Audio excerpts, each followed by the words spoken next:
같이 아침 인사를 나누겠는데요. 지금 코로나 바이러스 때문에 악수를 하거나 허그하는 것은 조심하시고요. 또 지금은 누구든지 가까이 하는 것을 다 뭐랄까요? 좀 두려워하는 때인 것 같아요.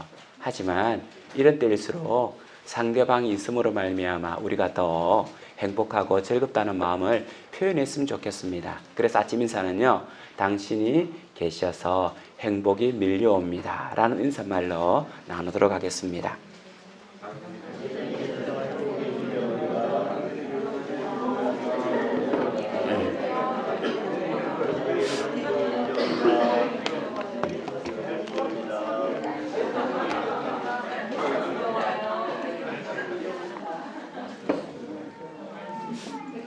오늘은 인사도 간단하네요. 예. 지금 코로나19, 곧 코로나 바이러스 때문에 시국이 굉장히 불안하고 어수선한 가운데 있습니다. 세 가지 증상이 있다고 이야기를 하죠. 마른 기침이 나오고 인후통, 그리고 열이 고열에 시달리는 세 가지 증상이 있으면 병원에 가서 확인해 봐야 될 것 같습니다. 저도 이번 주 월요일부터 기침이 조금씩 나오더라고요. 굉장히 불안했습니다. 그런데 그 다음 날부터 콧물이 나오더라고요. 콧물이 나오면 아니다라고 이야기를 해서 기침만 나오면 병원에다 갈 수도 없고 안 갈 수도 없는 상당한 상황이었는데, 그래서 제가 지금 한 4, 5일 동안 코감기를 할 수 있는 게 굉장히 감사해요. 코감기를 하는 데 있어서 굉장히 불편한데 이번에는 굉장히 감사가 되는 것 같습니다. 코로나 바이러스 때문에 지금 전국이 어수선하고 또 그것이 맹위를 떨치고 있습니다. 특별히 지난주에는 대구 신천지 소속의 확진 환자가 나타남으로 말미암아 특별히 대구, 경북, 경상도 지방이 지금 굉장히 어려운 상태에 있습니다. 이럴 때에 우리는 함부로 판단하지 말아야 됩니다. 함부로 말을 하거나 하나님의 이런 뜻이 있다라고 함부로 이야기하는 것은 덕스럽지 못합니다. 우리가 하나님께서 어떤 계획을 가지고 있는지, 어떤 마음을 가지고 있는지는 우리가 다 알 수가 없어요. 그래서 내가 가지고 있는 느낌도 있을 수 있고요. 자기 나름대로 신앙의 기준과 판단이 있을 수 있습니다. 하지만 이것을 떼어놓고 다른 사람들에게 말을 할 때는 신앙이 약한 사람들이 어려움을 당할 수도 있고, 신앙이 없는 사람이 혐오감으로 가짐으로 말미암아 기독교를 알고 싶은 마음이 사라질 수 있기 때문에 그 자체가 복음적이지 못해요. 그래서 자기에게 깨달음이 있거나 또 그런 부분이 있으면 조용히 하나님 앞에 기도하면서 나가는 것이 참으로 지혜로울 겁니다.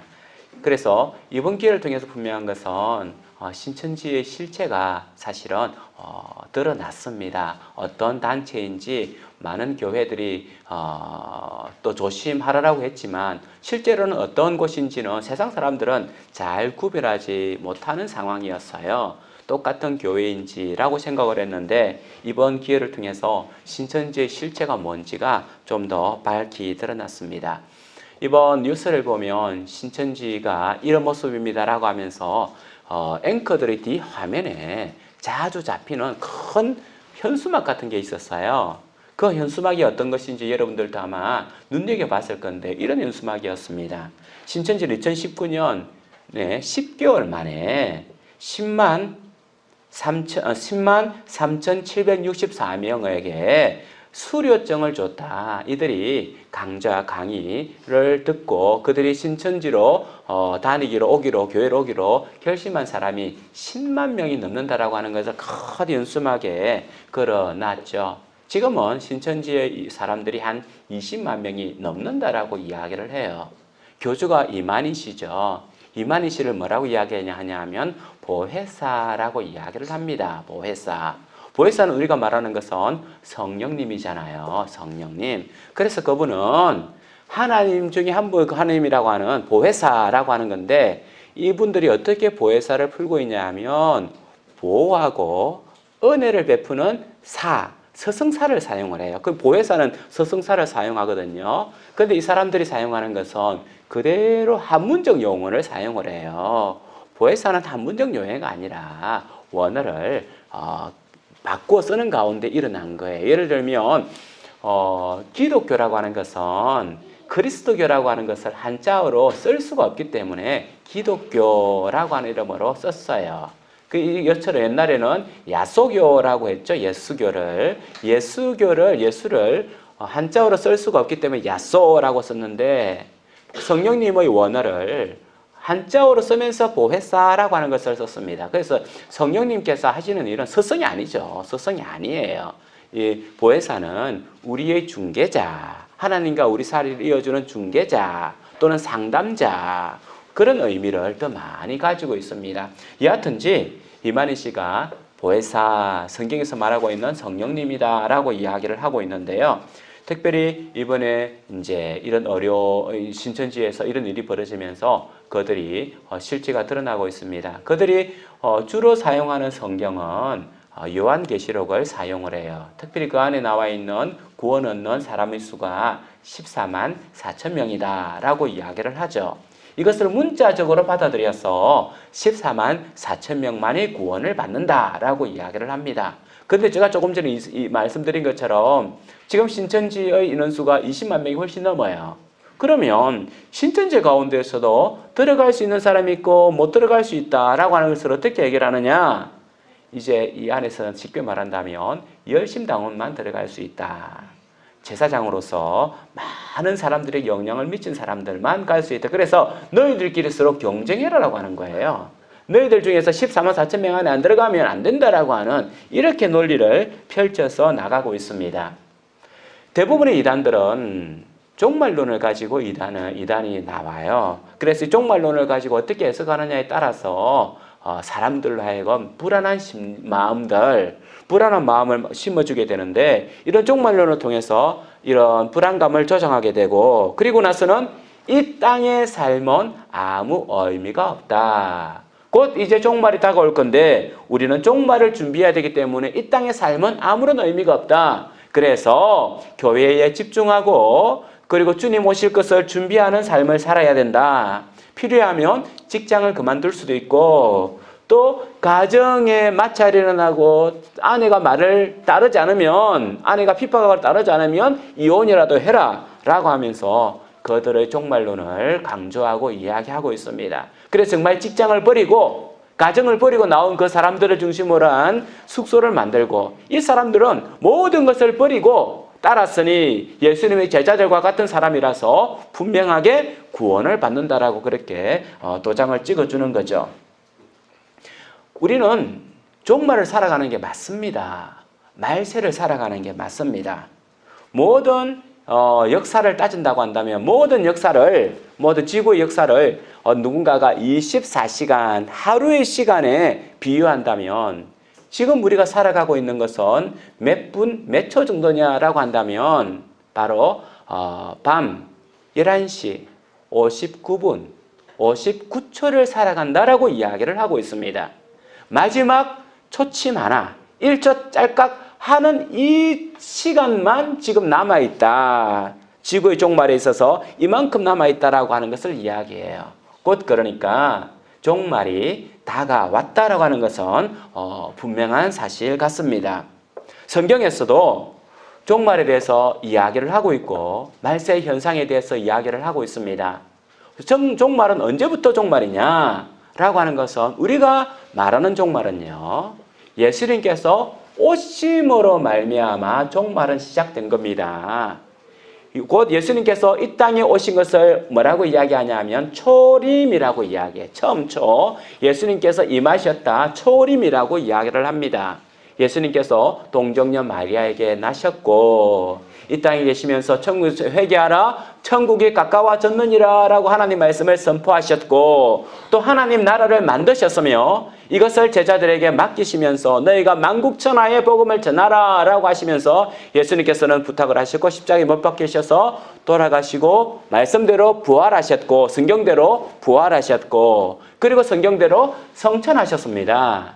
이런 사건들이 성경 그대로 일어났는데 마지막 일어나지 않은 게 있죠. 예수님께서 가시면서 내가 다시 오리라, 다시 와서 심판할 것이다 라고 한 이 말씀, 예수님께서 오셨고 사셨고 죽으셨고 부활하셨고 성천하신 이 모든 사건들은 다 이루어졌는데, 성경대로 다 이루어졌는데 마지막 하나의 사건, 재림은 일어나지 않았어요. 이것을 곧 다른 사람들이 말하는 종말이라고 하는데, 우리가 말하는 종말은 예수님께서 처음 오신 이 시간부터 예수님께서 오실 시간까지를 다 종말이라고 이야기를 하는 겁니다. 그래서 우리는 종말론적 신앙이라고 이야기하죠. 말세를 바라보고 살아가는 우리들이라고 합니다. 말세를 보고 살아가는 우리들, 곧 예수님께는 성경대로 마지막 하나 재림을 이루실 겁니다. 주님께서 오셔서 이 땅에서 심판하실 거예요. 그래서 우리가 가지고 있는 종말론은 바로 예수님께서 오신 초림에서부터 예수님께서 다시 오실 재림의 이 시간까지 살아가는 모든 것을 종말의 시간이라고 이야기를 합니다. 오늘 본문 말씀은 바로 이 말씀이에요. 종말에 대한 말씀입니다. 예수님께서는 이스라엘 성전이 무너질 것을 예언하면서 동시에 세상의 종말에 대해서 이야기를 하고 있습니다. 이것을 무엇에 비유할 수 있냐면 망원경법이라고 이야기를 합니다. 곧 망원경은 어때요? 가까운 데를 보는 것 같지만 아주 먼 것을 보고 있잖아요. 그죠? 가까운 내가 앞에 있는 렌즈를 보고 있지만 저 멀리 있는 것을 보는 거예요. 성경에서는 종종 이런 요법을 사용을 하고 있습니다. 예언에 있어서 곧 현재를 이야기하는 것 같은데 이 현재를 이야기하는 것이 아니라 나중에 일어날 것에 대한 예언. 곧 마가복음 이 13장의 말씀, 또 마태복음 24장의 말씀은 바로 그 말씀이에요.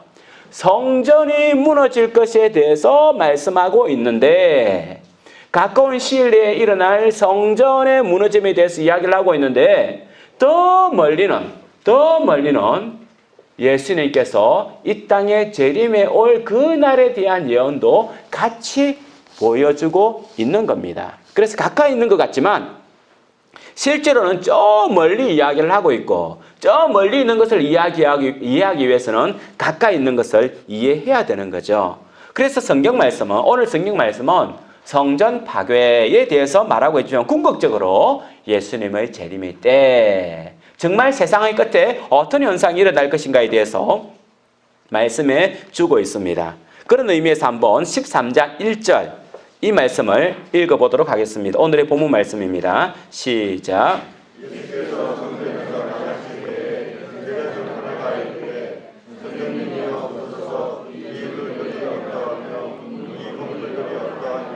예, 이것은 예수님께서 화요일날 일어났던 사건입니다. 금요일날 십자가에 못 박히시는데 화요일날 일어나셔서 화요일날에 굉장히 성전에서 여러 가지 논쟁을 펼쳤습니다. 사람들과 많은 논쟁을 펼쳤는데요. 그리고 나서 지난주에 보았던 것처럼 헌금하고 있는 과부를 보고는 이 많은 사람들보다 더 많은 헌금을 했다라고 칭찬하셨고, 또 그전에는 부활이 어떤 것인지에 대해서 말씀해 주기도 하고, 또는 가이사의 것은 가이사에게, 하나님의 것은 하나님에게라고 말씀을 가르치기도 하고, 가장 큰 계명이 무엇인지에 대해서도 말씀을 가르쳤습니다. 서기관들과 논쟁하기도 하고 장로들과 바리새인들과 또는 여러 사람들과 이야기를 나누면서 토론을 거쳤죠. 그런 후에 오늘 말씀이 어떻게 시작되냐면 13장에 예수께서 성전에서 나가실 때에 라고 표현하고 있습니다. 이 말씀을 우리가 쉽게 지나갈 수 있지만 예수님께서 성전에서 나가신다라고 하는 표현을 우리는 깊이 묵상을 해야 되는 말씀이에요. 여기서 나가신다라고 하는 단어를 그냥 우리는 이렇게 쉽게 적어놨지만 성경 원문에서는 다시금 돌이켜본다면 나가신다, 예수께서 성전에서 라고 하는 표현이 되어 있습니다. 그러니까 뭘 강조한 거예요? 나간다고 하는 것을 강조하고 있습니다.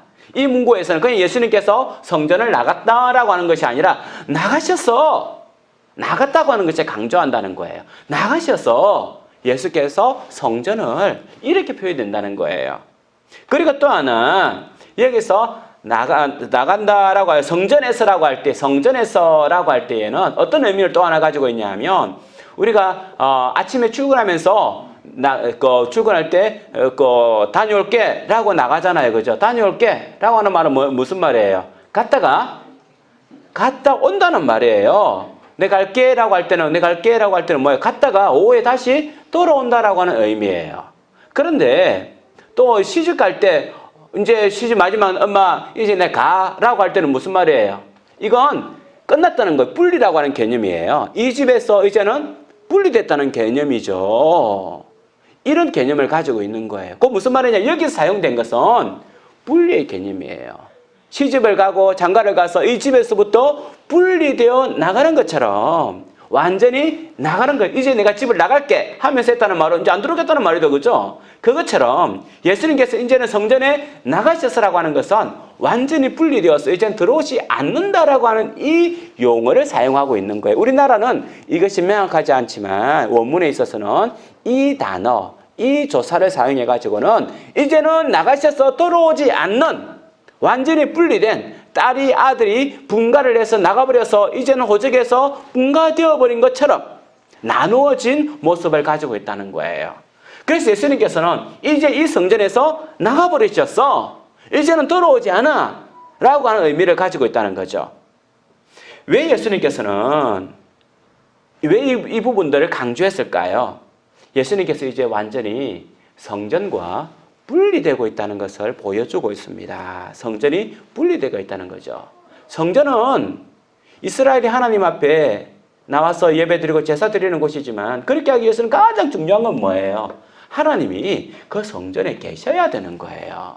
성전이 되기 위해서는 반드시 하나님이 계셔야 되는데 하나님이신 예수님이 지금 성전과 분리되어서 떠나가 버리는 상황을 보여주고 있다는 겁니다. 그러니까 이제 성전이 재구시를 못하고 끝나버렸다는 거예요. 끝나버렸다는 겁니다. 그러면 떠나버리신 예수님은 지금 어디로 가고 있을까요? 예수님께서는 어디로 갔을까요? 3절에 한번 찾아보도록 하겠습니다. 그 밑에 있는 구절입니다. 마가복음 13장 3절 시작.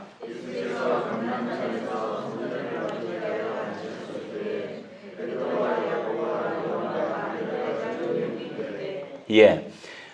예수님께서 떠나셔서 어디로 갔습니까? 갈람산에 가시다 그죠? 성전 마주 대하여 볼 수 있는 감람산, 올리브산으로 갔다는 거예요. 그곳에 올리브 나무가 많다라고 하는데 감람산으로 올리브산으로 갔어요. 이 올리브산이 어디 있냐면 성전의 동쪽에 있습니다. 갈람산은 성전 동쪽에 있는 산이에요.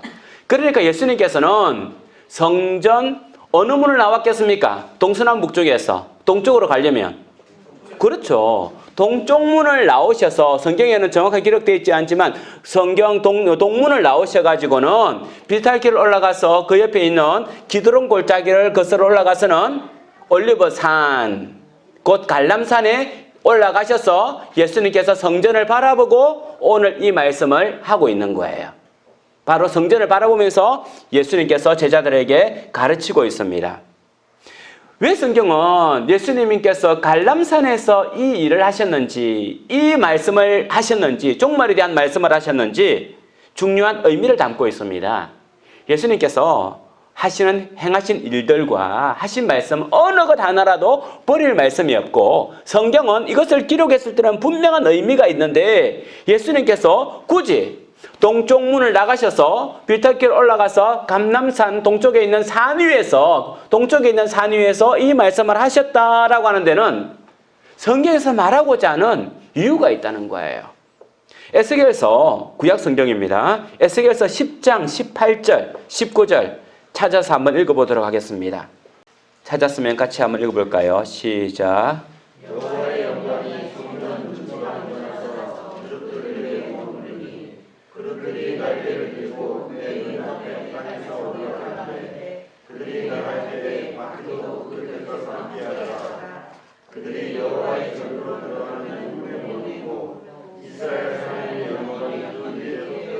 예. 지금 어떤 장면이냐면 에스겔이 환상 가운데 하나님의 영광을 보고 성전을 봅니다. 성전에 머물고 있는 하나님의 영광을 보게 돼요.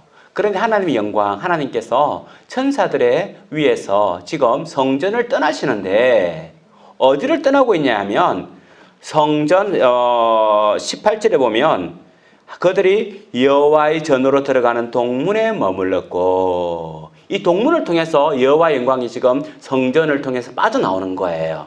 그리고 그 밑에 있는 구절 23절 말씀을 같이 한번 보겠습니다. 23절 시작. 여호와의 영광이 성읍 가운데에서부터 올라가 성읍 동쪽 산에 머무르고. 지금 여호와의 영광이 나와서 어디로 올라갔냐 하면 동쪽 산, 올리브 산에 올라갔습니다. 곧 이것이 성전이 지금 하나님이 떠나는 장면들을 보여주고 있는데, 에스겔이 환상 가운데 보고 있는데 하나님의 영광이 성전에 가득해야 돼요. 성전은 하나님의 영광으로 가득한 곳이거든요. 그런데 이 하나님의 영광이 천사들과 함께 이 동문을 빠져나와 가지고 동쪽 산 갈람산 위에 머물러 계신다라고 하는 거예요.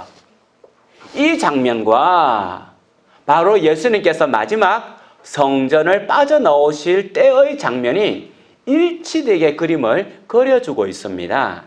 그래서 예수님께서 이 성전을 나가셨다라고 하는 것은 단순한 어떤 행위가 아니라 깊은 영적 의미를 가지고 있다는 거죠. 더 이상 하나님께서 이 성전에 머물지 않는다. 그러니까 하나님의 성전이 더 이상 성전에 하나님께서 머물지 않으니까 그 다음 단계는 뭐겠습니까? 성전이 무너져야죠. 당연하게 성전이 무너지는 겁니다. 여호와의 성전에, 하나님의 성전에 하나님께서 머물지 않으면 무너지는 거예요. 그래서 이스라엘 백성은 나중에 깜짝 놀랐지만 하나님이 떠난 성전이 무너지는 것은 당연한 거예요. 그래서 지금 이 에스겔서에 나와 있는 이 장면을 그대로 보여주고 있습니다. 예수님께서 오시기 전 400년 전에 기록된 에스겔서를 통하여서 예수님께서 이곳에 떠나서 머무실 모습을 그대로 보여주고 있다는 겁니다. 성전을 떠난 하나님의 영광이 동쪽 문을 나와 갈람산 위에 머물고 있습니다. 바로 이것은 예수님께서 어떤 모습으로 어떻게 성전을 떠날 것인지, 그리고 왜 예수님께서 떠나고 있는지에 대해서 보여주고 있다는 겁니다. 예수님께서 이 성전을 떠나신 것, 우리는 앞에 있는 11장과 12장 말씀을 보면 잘 알 수가 있습니다. 예수님께서는 성전에서 바리새인들과 서기관들과 장로들과 유대 지도자들과 더불어서 여러 번 토론하고 이야기를 나눴습니다. 그들에게 말씀을 전한 거죠. 생명의 말씀을 전했습니다. 그런데 그들이 가지고 있는 종교적 행위와 삶에서 벗어나지 못하고 계속해서 예수님을 터집잡고 배척을 한 거예요.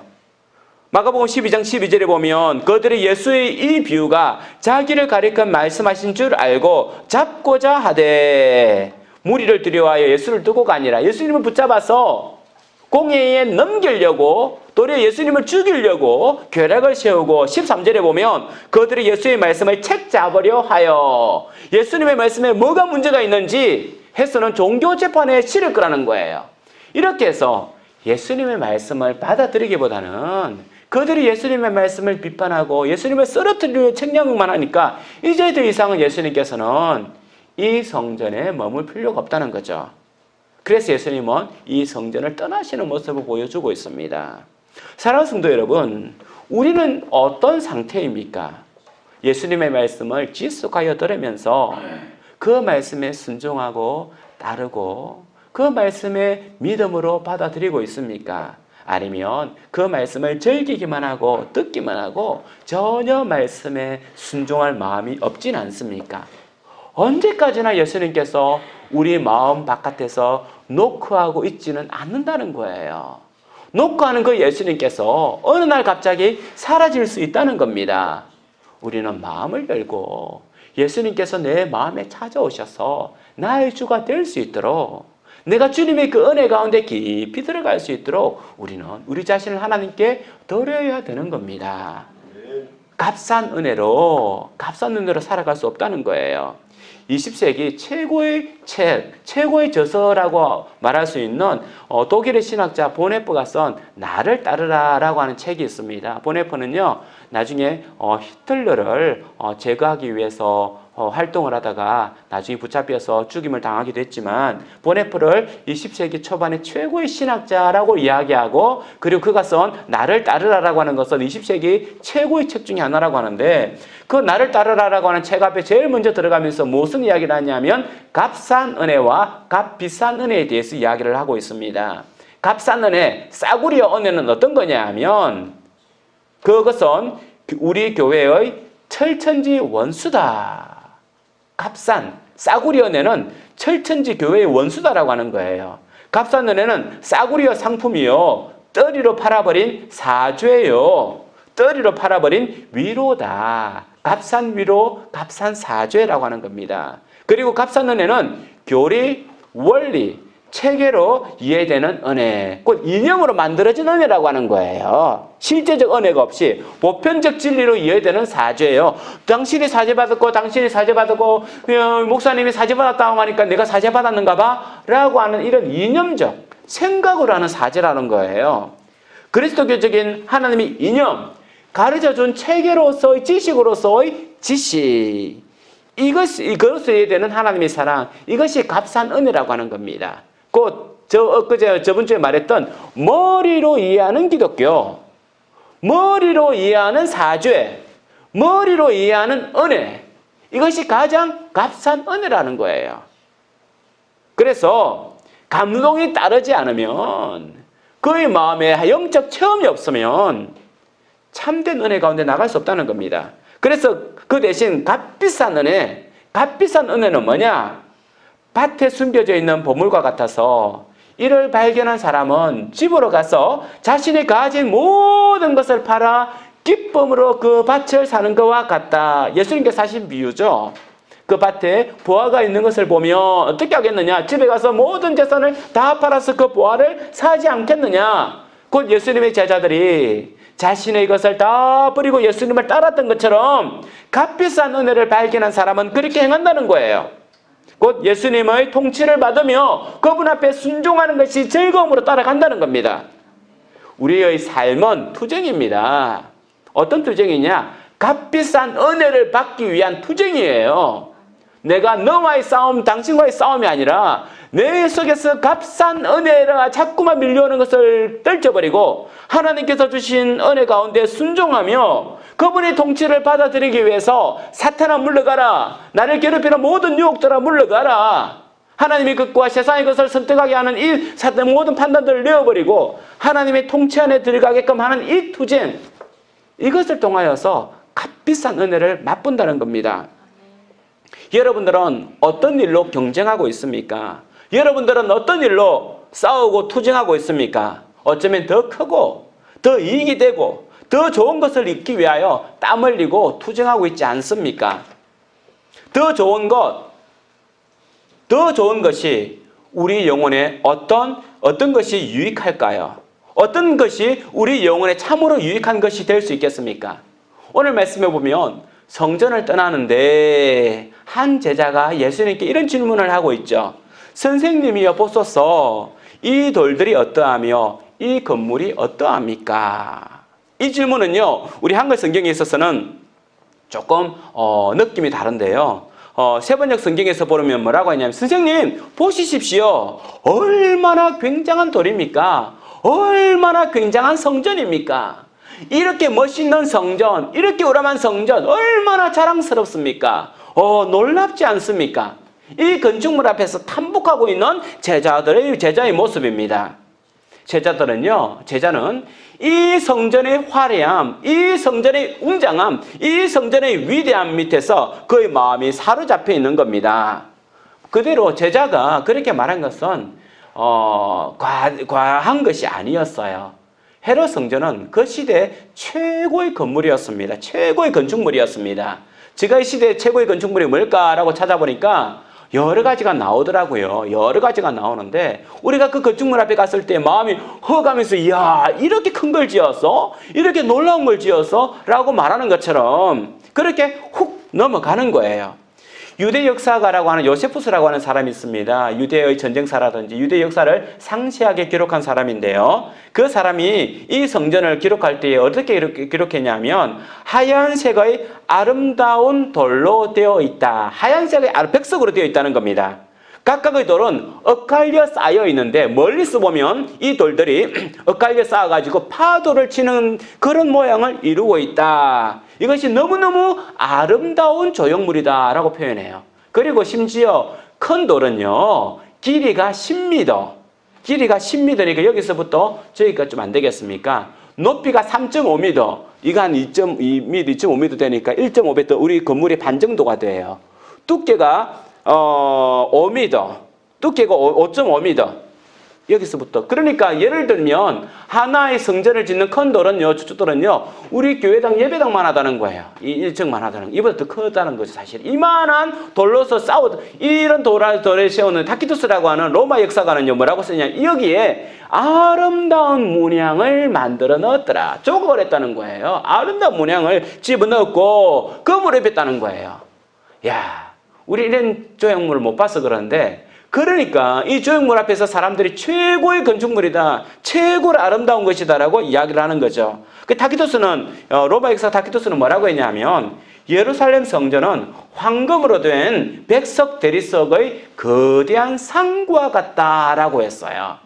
그러니까 로마 역사가와 유대 역사가가 똑같이 이 건축물에 대해서 이 얼마나 찬란하고 웅장하고 멋있고 위대한지 노래를 부른 거예요. 노래를 부른 겁니다. 그래서 그때 했던 말 중에 하나가 유대에 있는 성전을 보지 않고 그 시대의 최고의 건축물을 보았다라고 말하지 마라 라고 할 만큼이나 유대의 성전은 그렇게 화려하고 위대했다는 거예요. 그러니까 제자의 마음은 감탄하는 거죠. 선생님 보십시오. 얼마나 굉장한 돌이며 얼마나 굉장한 성전입니까?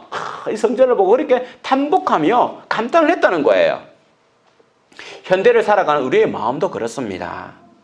크고 높고 웅장하고 굉장하고 위대한 것에 마음이 감동을 가지는 거죠.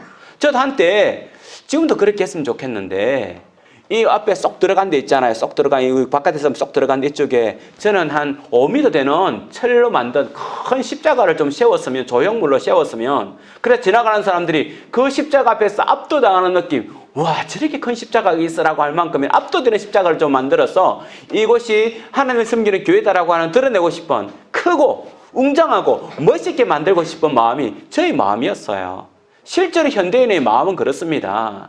크고 웅장하고, 교회도 그렇죠. 크고 웅장하고 많은 돈을 들여서 화려하게 지은 그 교회가 좋은 교회인 것처럼 사람들이 입이 쭉 벌어지면서 이야, 그렇게 하는 거죠. 그리고 또한 사람들은요, 일을 맡을 때에 더 큰 일을 좋아하죠. 더 큰 일, 더 위대한 일. 아무래도 부장보다는 이사가 돼야 되고, 이사가 되는 것보다는 사장이 돼야 되고, 사장이 되는 것보다는 회장이 되어서 더 큰 중책, 더 큰 책임, 더 큰 일을 할 수 있는, 그래서 자기 어깨가 아파서 무너져 내리더라도, 또는 가정이 파산되고 깨지더라도 자기는 더 큰 일, 더 놀라운 일, 더 큰 중책을 맡는 것이 훌륭하다라고 생각을 합니다. 그래서 훌륭한 일을 하는 것이 중요하다고 생각을 하는 거죠. 작은 일, 볼품없는 일을 하는 것에 대해서는 코방귀를 켜요. 작은 일, 보잘것없는 일을 하는 것에 대해서는 상대도 잘 하지 않으려고 하는 것이 이 세상입니다. 또 누군가가 우리에게 조그마한 일을 맡기면은 나를 무시하는 거야 라고 분노하는 거죠. 나를 어떻게 알고, 내가 누군지를 알고 그렇게 한다는 거예요. 그러니까 크고 놀라운 것을 주고 맡길 때는 자기를 인정하는 것 같아서 좋아하는데, 조그마한 일, 작은 일을 맡기면 싫어한다는 거예요. 내가 이런 걸 맡을 사람이 아니야. 내가 이런 걸 감당할 사람이 아니야. 나는 더 크고, 그래서 우리 자녀들에도 더 크고 더 좋은 일을 맡으라고 하는 거죠. 조금 전에 말했던 것처럼 교회도 그렇습니다. 더 웅장하고 더 크고 더 잘 지은 교회, 그곳에서도 더 높은 서리집사가 아니라 안수집사가 돼야 되고, 안수집사가 아니라 장로가 돼서, 그래서 아주 큰 교회의 장로가 된다고 하는 것은 대단한 명예라고 하는 거죠. 그런데 우리의 직분은요, 절대 명예가 아닙니다. 목사도 명예가 아니고 직분이에요. 장로도 권사도 다 직분입니다. 그가 어떻게 섬겨야 될지 그 이름에 못 박아둔 거예요. 그래서 가장 아름다운 교회에서 이름은 뭐라고요? 성도라고요. 성도. 그 사람은 거룩한 사람이래요. 목사보다도 더 아름다운 이름은요, 성도인 거예요. 성도. 근데 성도라고 하면 아직도 집사가 안 됐어요. 아직도 뭐가 안 됐어요 라고 하는데, 성도라고 하는 이름은 참으로 아름다운 이름입니다. 그렇다고 집사나 그 직분을 가질 만큼 그런 활동들을 안 함을 통해서 내가 성도 이름을 계속해서 가지리라, 그 의미는 아니고요. 바로 교회에서 장로가 된다고 하는 거, 큰 교회 중책을 맡는다고 하는 것이 성공한 신앙생활을 같이 보는데 그것이 결코 성공한 신앙생활 아니라는 거예요. 하나님께서, 우리 예수님께서는 어디에 관심을 주셨습니까? 2절에 한번 살펴보도록 하겠습니다. 같이 읽어보겠습니다. 시작. 예수께서 이르시되 내가 이 건물들을 보냐 돌을 하나도 돌 위에 닿지 않고 다 무너뜨려지리라 하시니라. 이렇게 크고 놀랍고 화려하고 웅장한 이 건물이 돌 하나 위에 돌 하나도 무너지지 않고 다 쓰러질 거라는 거예요. 다 무너질 거라는 겁니다. 왜? 예수님이 나가시니, 하나님이 나가시니 이것이 다 무너질 거라는 거예요. 하나님이 빠져나온, 예수님이 빠져나온 성전은요, 무덤입니다. 빈 껍질이에요. 영혼 없는 몸이 죽은 것 같이 예수님이 없는 교회, 예수님이 없는 성전은 무덤이에요. 무덤. 예수님이 계시지 않으면 아무런 의미가 없습니다. 제자는 건물의 외형을 보면서 탐복하며 감복하고 있지만 예수님은 그것 건물 외형을 보지 않고 그 안에 있는 악함과 그 안에 있는 더러움을 보고 있습니다. 그러면 더 크고 빠르고 더 놀라운 것을 바라는 이 시대에, 이 종말에 우리는 무엇을 추구해야 되겠습니까? 어떤 삶들을 살아가야겠습니까? 우리는 훌륭한 일을 맡는 것이 아니라, 훌륭한 일을 하는 것이 아니라 일을 훌륭하게 해야 합니다. 사람들은요, 훌륭한 일을 맡고 싶어 하는 거예요. 중책을 맡고 싶어 합니다. 더 큰 일을 맡고 싶어 합니다.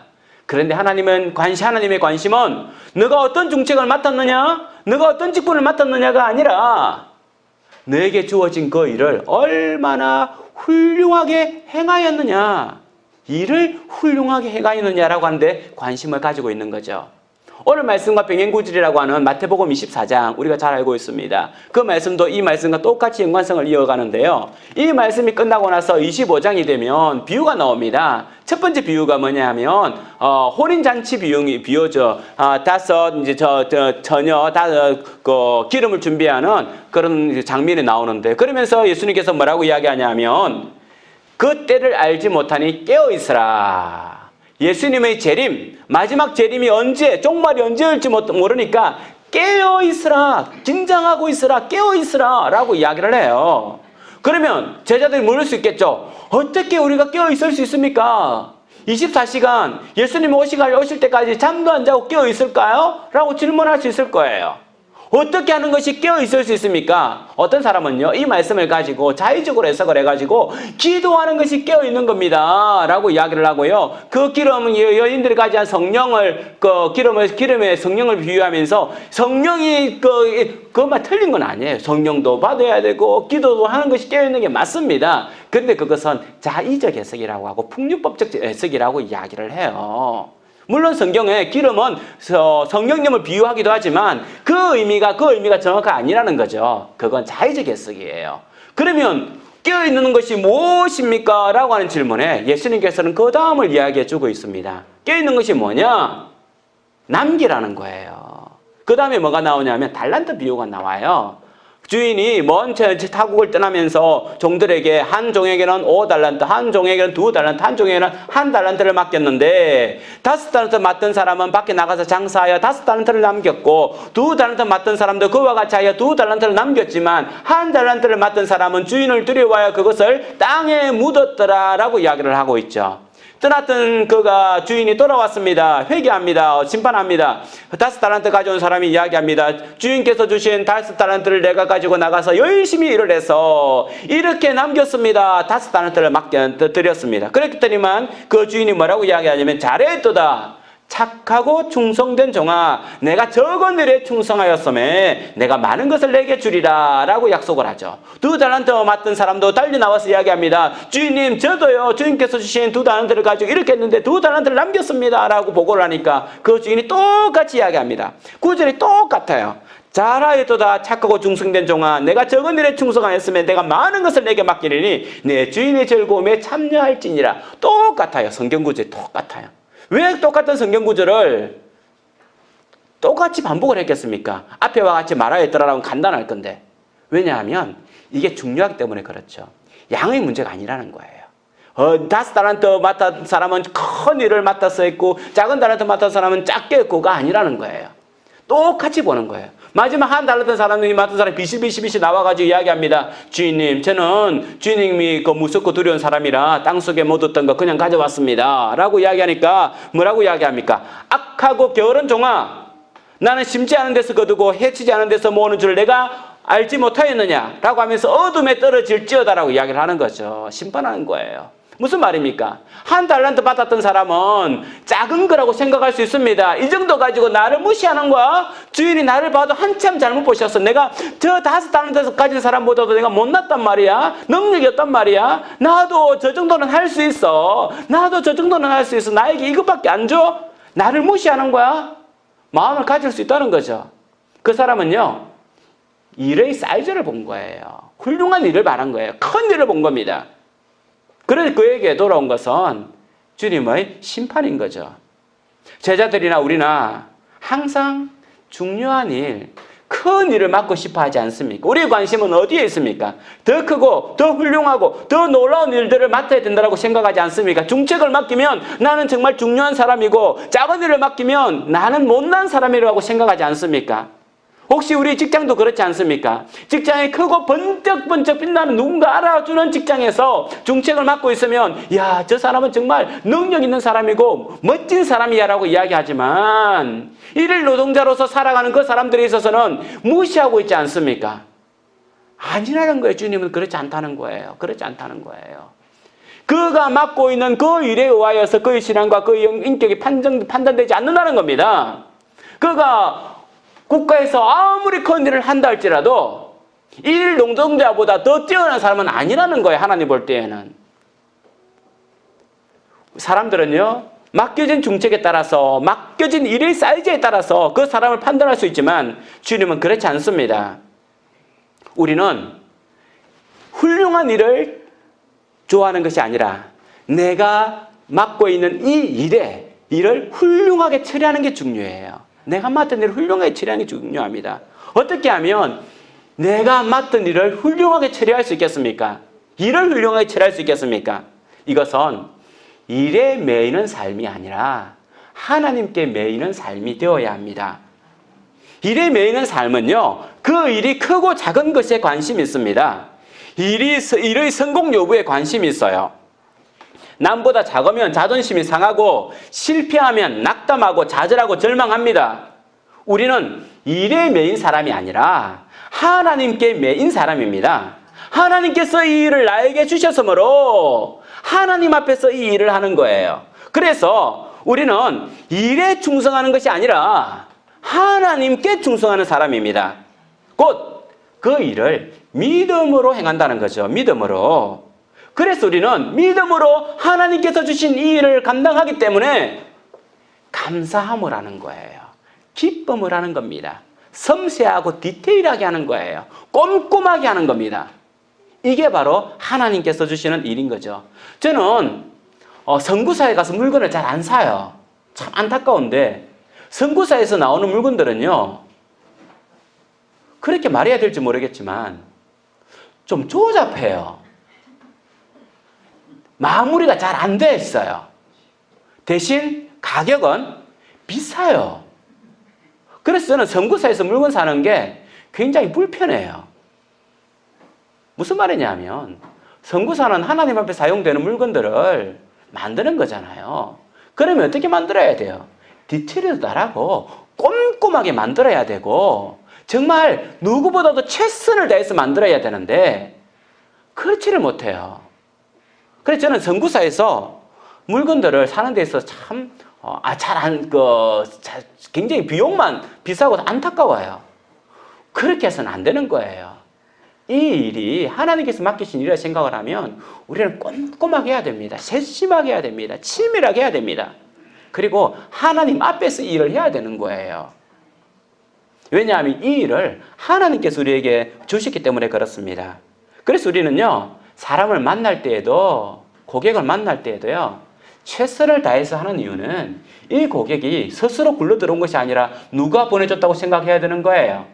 하나님이 보내줬다고 생각을 해야 되는 거예요. 고객 한 사람 만날 때에도 이 일이 하나님 일이라고 한다면, 내가 가지고 있는 직장이 하나님이 주신 직장이라고 한다면 이 고객을 하나님께서 보내주셨다라고 생각하면 그 사람을 친절하게 대하는 거예요. 하나님 대하시듯이 대하는 거예요. 성공 여부에 왔다 갔다 하지 않습니다. 계약이 되고 안 되고에 왔다 갔다 하는 것이 아니라 그 사람을 보내주신 것에 대한 감사예요. 성공 여부가 판가름하는 것이 아니라는 거죠. 궁극적으로 이 모든 일들을 하나님께서 판단하시고 이끌어 가신다고 하는 이 믿음 가운데 행하는 것, 이게 바로 하나님께 매여서 일을 하는 겁니다. 우리는 일에 매인 사람이 아니에요. 일을 내가 얼마나 많이 해야 되는가, 얼마나 큰 일을 해야 되는가의 문제가 아니라 나에게 주어진 일을 얼마나 훌륭하게 할 것인가, 하나님 앞에서 할 것인가, 이것이 바로 우리의 관건입니다. 사랑하는 성도 여러분, 우리는 분명한 믿음으로 종말의 때를 바라보고 있습니다. 우리의 삶을 계산할 날이 차츰차츰 다가오고 있습니다. 우리가 먼저 질문해야 될 것은 내 속에 예수님이 거하고 계시는가? 나는 빈 무덤이 아닌가?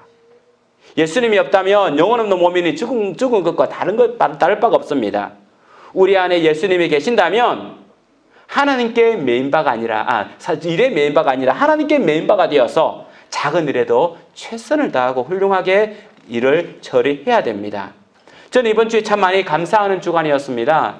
보면 꽃이 이쁘게 있잖아요. 아마 제가 교회 와서 처음으로 이렇게 꽃이가 되어 있는 걸 본 것 같은데 2년 조금 지났는데 제가 굉장히 꽃을 좋아한다고 이야기를 했잖아요. 그래서 봄이 되면 너무너무 좋아요. 걷고 하는 게 너무너무 좋은데 제가 이렇게 계속해서 하라는 말은 아니에요. 그런데 이렇게 꾸민 게 마음이 너무너무 예뻐서 감동이 돼요. 어느 곳에 갔는데 꽃이 너무 예뻐가지고, 친구 집이었나요? 어디 갔는데 너무 예뻐가지고 이것을 자기 혼자 보기가 아까워서, 그죠? 성도들과 함께 보고 하나님께 보여드려야 되겠다 싶어서 준비한 마음이 있어요. 저는 이게 얼마 들었고 얼마나 예쁜 꽃이고 얼마나 잘 꽃꽂이했느냐의 문제가 아니라 이미 그 마음이 꽃밭이에요. 그 마음이 꼽고 하나님께 보여드리고 싶고 이 좋은 것을 성도들과 함께 나눠야 되겠다. 이 마음이 바로 너무너무 귀해서 이 이야기를 들을 때 정말 제게는 감동이었어요. 감동. 이번 주에 어떤 모임이 있었는데 자연스럽게 모여서 같이 차도 마시고 밥을 먹으면서 또 교회에 대해서 서로 이야기하는 모습이 있었어요. 누구의 호주머니가 넉넉한 사람이 있겠습니까? 그럼에도 불구하고 그런 모임을 가지고 우리가 어떻게 할까 고민하면서 교회를 위해서 어떻게 고민할까, 어떻게 우리가 힘을 합할까, 작은 일이거든요. 작은 일이에요. 안 해도 아무도 나무라지. 저도 여러분들 열심히 안 한다 해가지고 제가 나무라는 스타일 아니잖아요. 그런데 아무도 거기 타치하지 않더라도 자기 오주머니에 돈을 내서 같이 차를 마시고 밥을 먹고, 이게 뭐냐면 이제 이런 분위기, 이런 교회를 만들어 간다고 하는 것은 참으로 아름다운 거예요. 아름다운 겁니다. 사랑하는 성도 여러분, 그렇습니다. 우리는요, 이런 섬김, 이런 나눔, 나에게 주어진 일에 대해서 섬세하고 디테일하고 그리고 꼼꼼하게 하나님 앞에서 이 일을 내가 어떻게 잘 이룰까, 어떻게 잘 이루어 볼까, 나이 볼 때는 하찮은 것 같지만 이 일에 최선을 다하는 사람이 하나님 앞에서 크게 사용되는 사람입니다. 훌륭한 일을 잘하는 것이 아니라 작은 일에, 이것이 전설이라고 하는 말도 있는데, 도요토미 히데요시가 물론 우리나라를 침범해온 임진왜란을 일으킨 주범이지만 그의 성격을 알 수 있는 것 중에 하나가, 그가 어릴 때 섬기던 노부가나라고 하는 장군이 있었죠. 어느 장군들이 회의를 하고 들어가서 막 회의를 하고 있을 때에 눈이 왔어요. 그러면서 장군들이 벗어놓은 신발에 눈이 톡톡톡톡 떨어져서 막 쌓이고 있는데, 도요토미 히데요시가 이제 자기 주인을 섬기기 위해서 신발을 어떻게 합니까? 들고는 자기 품 안에 꼭 품고 있는 거예요. 그리고 다른 장군들은 나와가지고 자기 신발을 벗고는 있으니까 종들이 털털털털 털어가지고 신발을 딱 신게끔 도와주고 있는데, 나가보는 이 사람은 신발을 보니 신발이 없는 거예요. 그런데 보니까 자기 도요토미 히데요시가 자기 품에서 이걸 신발을 꺼내가지고는 신겨주는 거예요. 느낌이 어떻겠습니까? 작은 일이죠. 작은 일이에요. 주인을 감동시키는 거죠. 주인을 감동시키고 하나님께서는 그를 통한 맡기는 거예요. 결국 하나님께서는 어떤 사람을 사용하시고 어떤 사람을 기뻐할까요?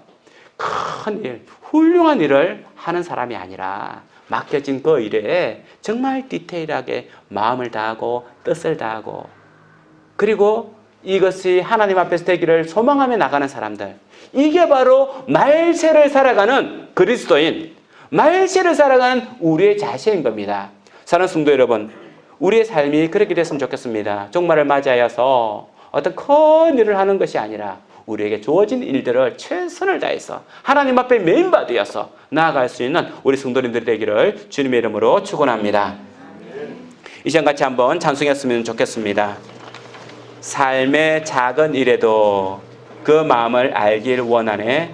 그 길, 그 좁은 길로 가기 원해. 사실은 작은 일을 성실하게 한다고 하는 것은 좁은 길을 가는 것과 같습니다. 힘든 시간이에요.